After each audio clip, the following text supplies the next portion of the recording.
BCCI सारख्या मोठ्या संस्थांचं नेतृत्व केलेलं आहे क्रिकेट स्तरावर. सध्या कालपासून एक कदाचित वाद होण्याची शक्यता आहे. 14 सप्टेंबरला भारत विरुद्ध पाकिस्तान हा सामना आशिया कपमध्ये होता.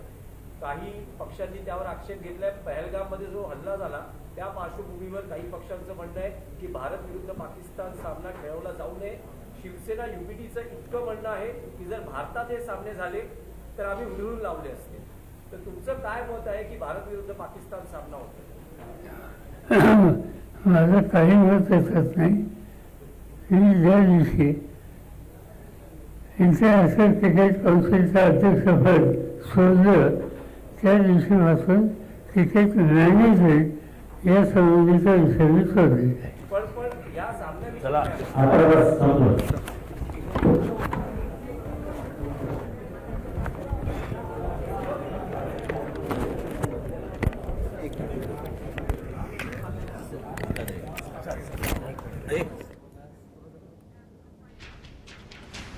आपण पाहिलं राष्ट्रवादीच्या बैठकीनंतर शरद पवार यांची पत्रकार परिषद पार पडली.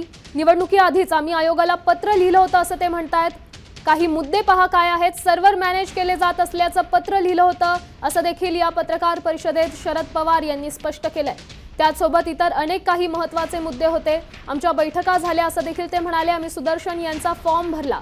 उपराष्ट्रपती पदाच्या निवडणुकांसंदर्भात देखील या पत्रकार परिषदेत शरद पवारांनी भाष्य केलंय. राहुल गांधीच्या अनेक खासदार रस्त्यावर उतरले, तिथे आम्हाला अटक करण्यात आली. निवडणूक आयोग काम योग्य पद्धतीने करत नाही असा आरोप देखील या पत्रकार परिषदेतून शरद पवार यांनी केलाय. मतदार यादीबाबत आमचा अभ्यास सुरू आहे असं देखील त्यांनी यावेळी स्पष्ट केलंय.